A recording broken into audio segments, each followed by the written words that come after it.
Hello and welcome to another episode of Curious Insects. So, almost we have covered the half distance actually of our story so far, and still we have to go a long way. In between, I just read one article which was very encouraging actually.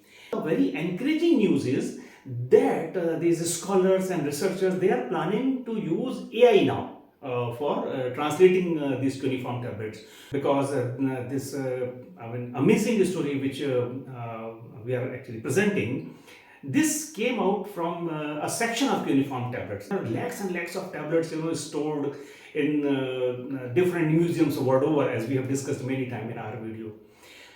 So they are just waiting to be translated. So let us see. This AI will be doing this translation that will be more accurate and more precise.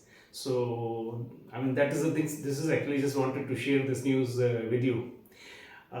So actually, as usual, we always discuss, what we had, we saw in our previous episode. So in our previous episode, we had discussed that Adapa entity had produced, many children, roughly around, 60 plus children they produced, during their lifetime. And Anunnaki, because Anunnaki were already there on Earth that time, the clan of Adapa started, developing slowly on Earth.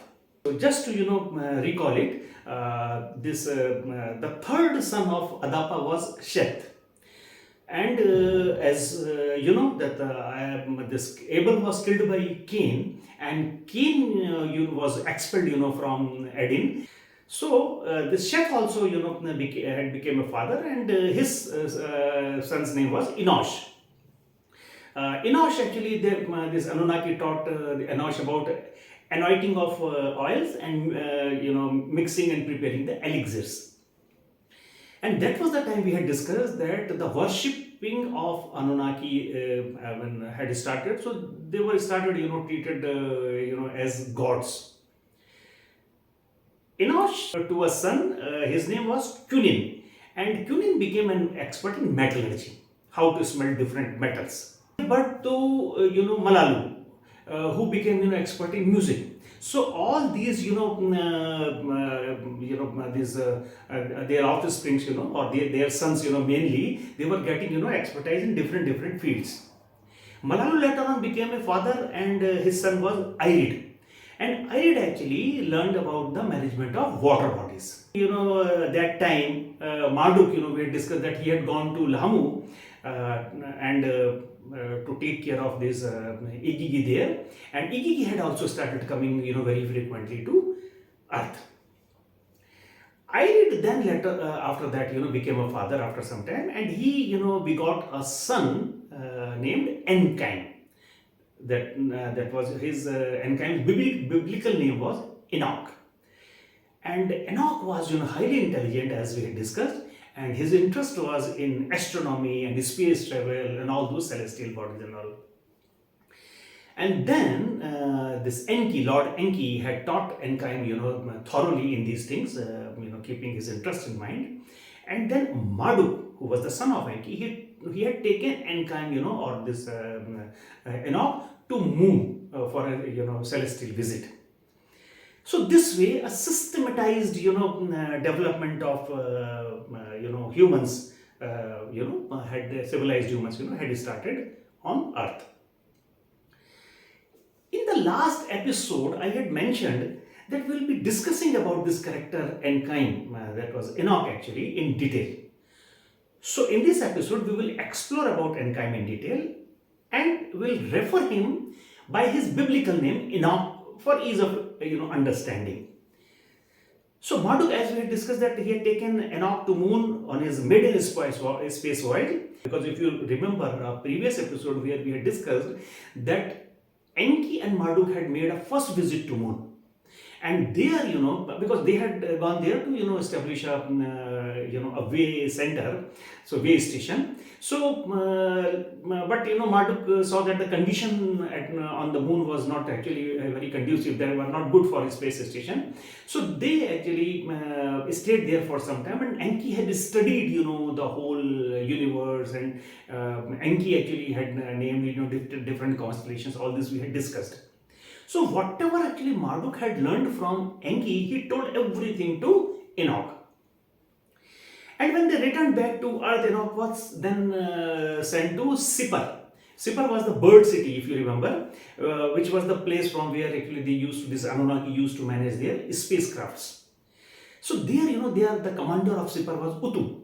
So he told Enoch about the different space technology. And there, Utu also gave a tablet. Because you remember in different episodes we have discussed about this thing, that these Anunnakis, they used to use these very highly sophisticated computers, called tablets. I mean, their translation now actually is tablet. What is written in cuneiform tablet. So, in the 104th Shah, Enoch begot a son, and not only one son, actually he got three sons, and the first son actually he named him Mathushal. Mathushal actually is mentioned in Bible as Mathusaleh. And besides Mathusaleh, he had Regim and Gaida, two more sons. So total three sons, this Enoch was having. And after the birth of his sons, Enoch went for his second space journey. So first space journey he went to moon. Second space journey also he made. And this time also he was with Marduk, who took him with him, to Lamu, that is Mars. So this Enoch was the first human to visit Mars with Marduk. And Marduk had taken him to show him, to present him actually in front of Igigi, and Igigi liked him actually, and they learned many things about the civilized humans, from this Enoch. And there, it is written that Enoch had visited different heavens actually, or we can say different worlds after that. So this Enoch actually, after visiting different worlds actually, or different heavens, made a fantastic record of those things. And then he came to earth for some time, and he gave that record, whatever he had written, to his son. And then he said that, okay, you have to study it nicely, and you have to share this knowledge with your brothers also. And after that, Enoch actually went for his final journey to the abode of God. That is, he went again to the heaven, and he then never came back from there. So this was actually, as I discussed in the last episode, that Enoch was the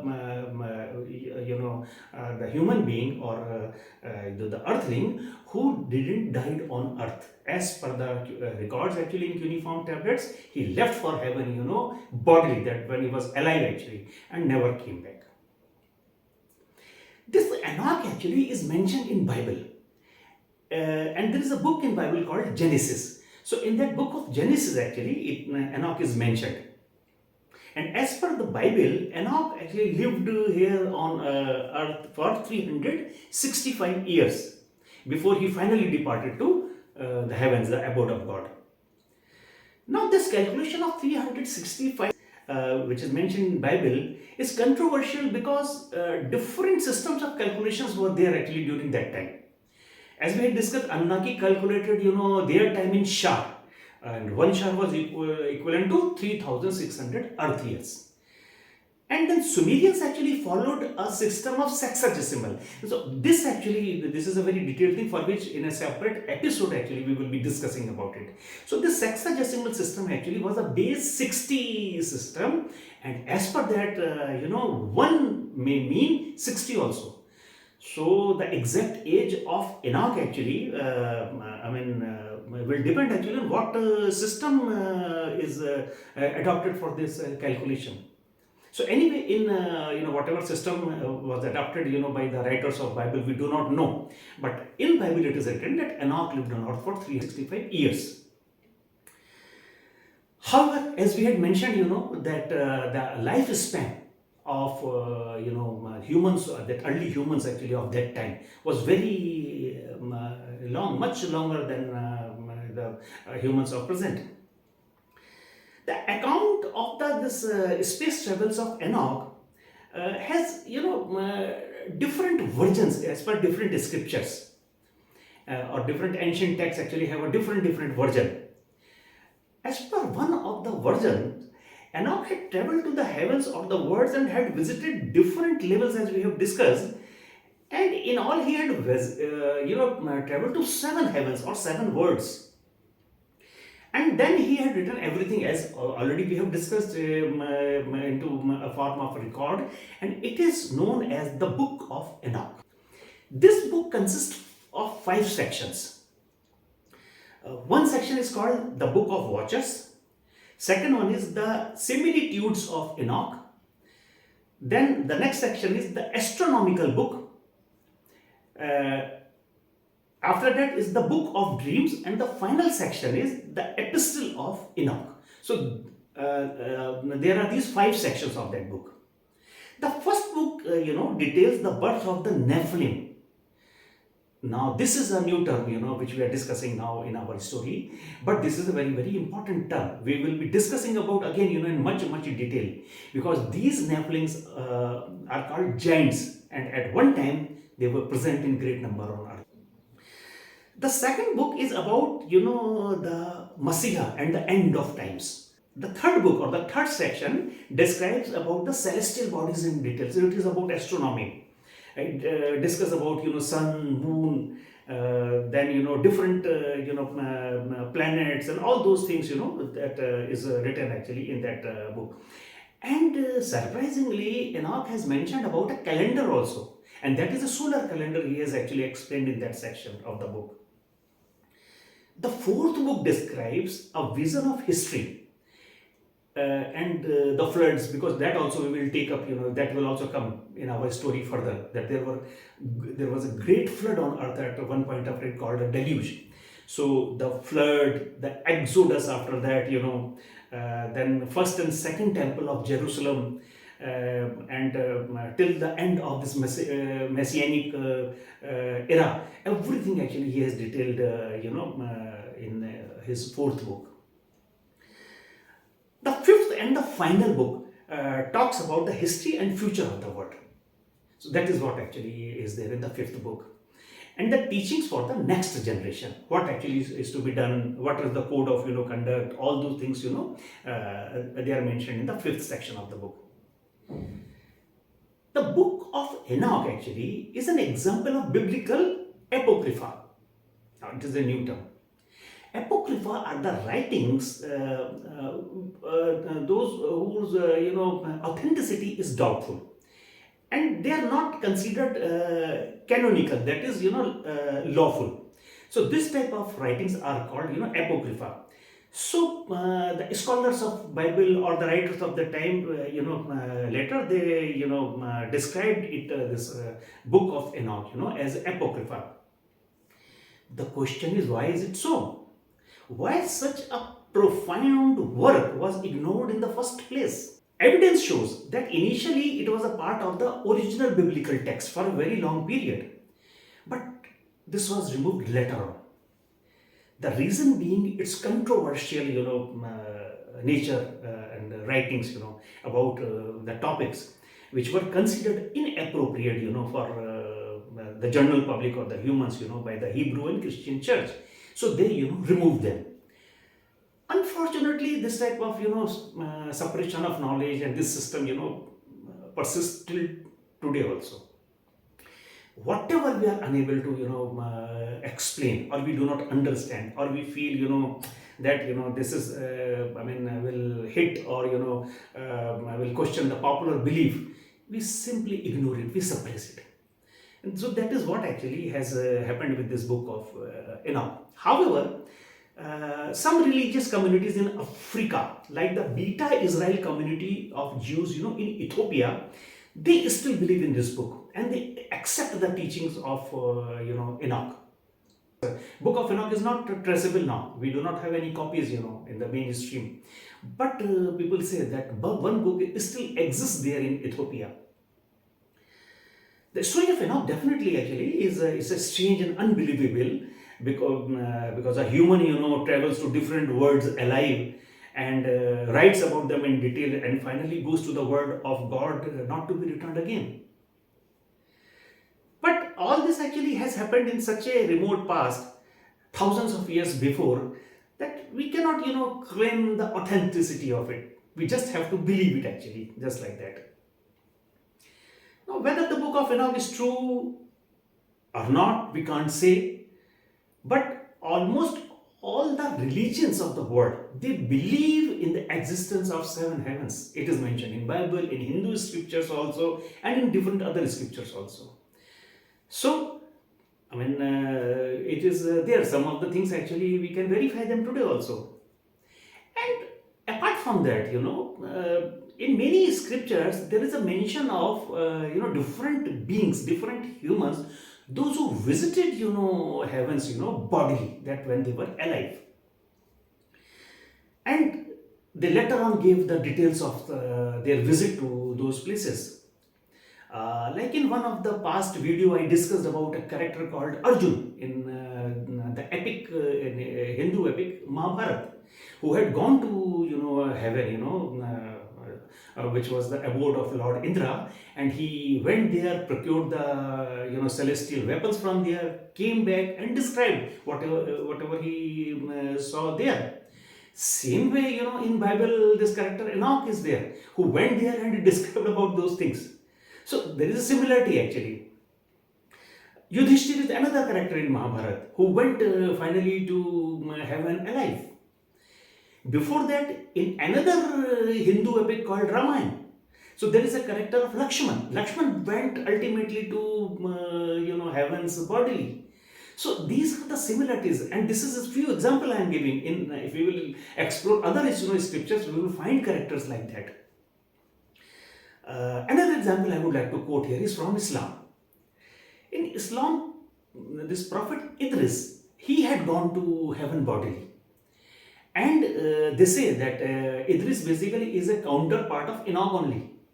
So that is mentioned in Quran. And Quran also says that Prophet Muhammad ultimately went to heaven actually from this Al-Aqsa Mosque, which is still is present in Israel on Temple Mount. So these are the similarities with this Enoch thing. I mentioned our scriptures word over are full of these things in great details, and what I feel our endeavor should be to explore these details actually honestly, and we should use our modern technology, and we definitely need an open mind to understand these things. So we should study them and try to take out whatever actually is beneficial for us, what they want to say. They have taken these scriptures at the face value.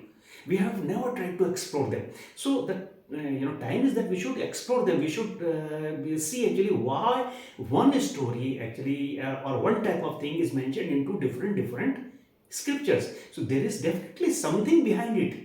Like there is a saying, there is no smoke without fire. So we should keep an open mind and explore these things. So now in our next episode, we will see how this line of civilized humans, progresses further, and we'll explore this exciting story. And please keep watching the channel actually as you always do, and keep subscribing and liking the channel. And do send me your suggestions and comments also, what you feel actually about this story, what are your suggestions, what are your doubts. So this will give me an encouragement. So we will see you again in the next episode. Till then, take very good care of yourself. Thank you so much. Bye bye.